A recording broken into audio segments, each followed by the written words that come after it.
Ice pick.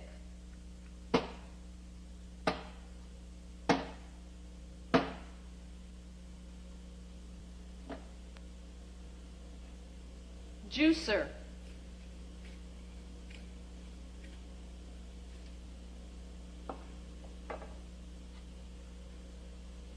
Knife.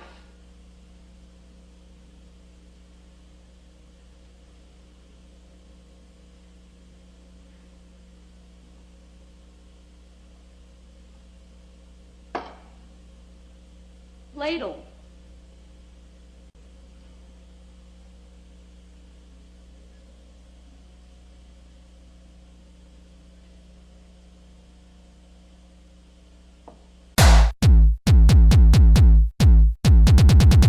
Hello, I'm Madge Weinstein of yeastradio.com, and this is Justin Polera of pulpistaken.com, and you are watching our brand new program entitled Untitled.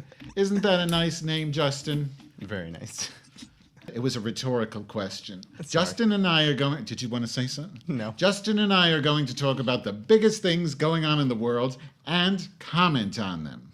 Well, first of all, let's have a wrap-up of what happened last week in the world. Capitalism was destroyed, and in its place arose corporate socialism. Wall Street crashed, and that moronic guy I could have a beer with, George Bush, is attempting to fix the situation by pouring billions of dollars on the idiots that screwed it up in the first place. I'm slightly more optimistic. I still feel that art can change the world. The notable 20th century artist, who's an inspiration to us in our company, said that transformation is a part of art and that social sculpture is how we mold and shape the world, and that everyone is an artist.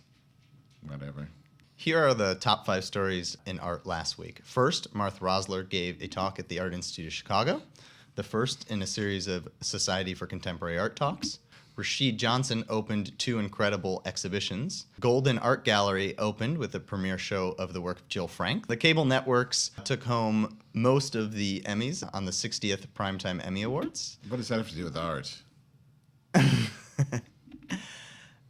Beautiful Inside My Head Forever is the title. Imagine this, Madge. The title of an auction staged by the contemporary artist Damien Hirst. Oh. The first time an auction was given a name. He took home in the 2-day sale at Sotheby's in London on September 15th and 16th more than $2 million.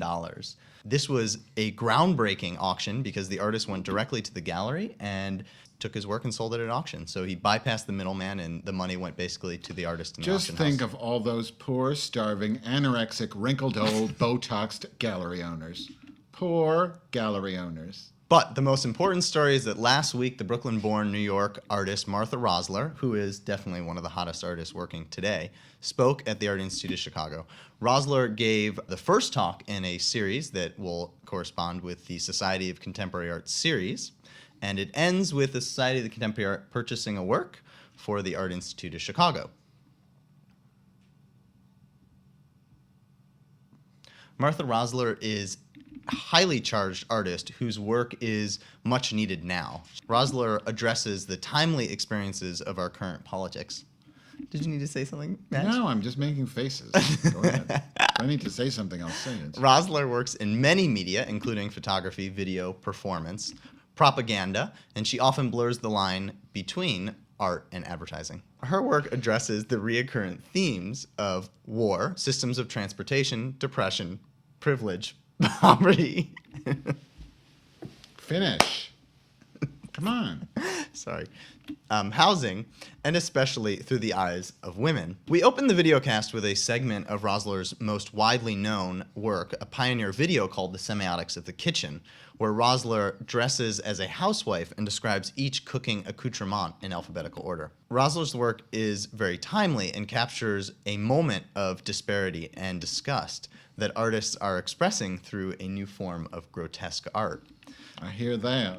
The grotesque is a reaction to all the suffering in the current state of the world. As Rosler explained, ugliness can be beautiful because it can show us the world as it truly is and make us more aware.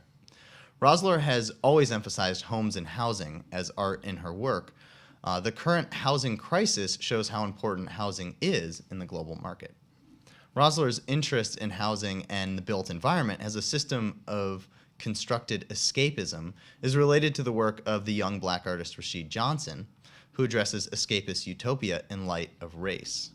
In Johnson's 2 new shows at Monique Meloge and Richard Gray, he continues to explore escapist utopias that always seem to fail. More on that next week. You know, that video of Martha Roslin reminds me of a very famous video of mine called Less Beans, in which I took some LSD with my girlfriends and made some disgusting food. How come I'm not in a museum?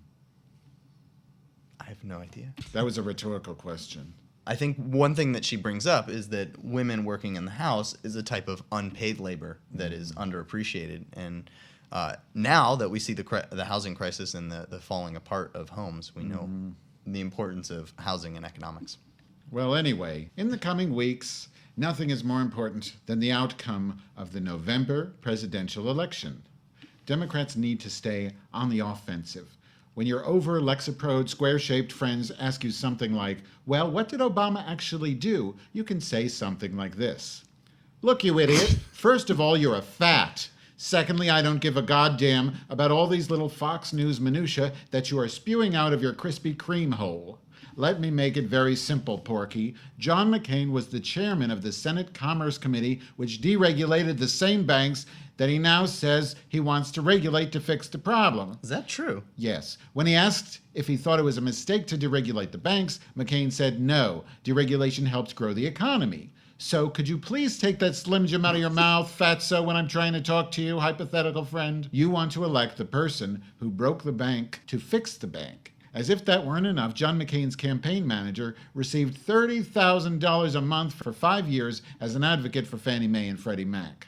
My suggestion, gentle audience, is that you patiently explain this to your friends in the same gentle manner in which I have just described. If that doesn't work, cut the bitch off. In the week ahead, look forward to a complete collapse of the US dollar and a run on cardboard. Back to you, Justine. Well, I think that Obama would make a very good president, and he will be the one I'm voting for. But that leaves only one question. What will you do if McCain gets elected? I'm leaving the country. What are you going to do, go to the death cramps camp? I'm going to hope that McCain doesn't die and that we don't end up with Sarah Palin. Right, because he's great. Well, I mean, if he gets elected. Senile or retarded? Well, anyway, thank you, and we look forward to seeing more of you next week. Yeah. Mr. Goldstone, have a tampon and an egg. Oh, and my cousin was raping me. My cousin Murray, he used to sing that song to me all the time. All the time. I wish I could get over my cousin Murray raping me. Then I wouldn't have to take so much acid all the time.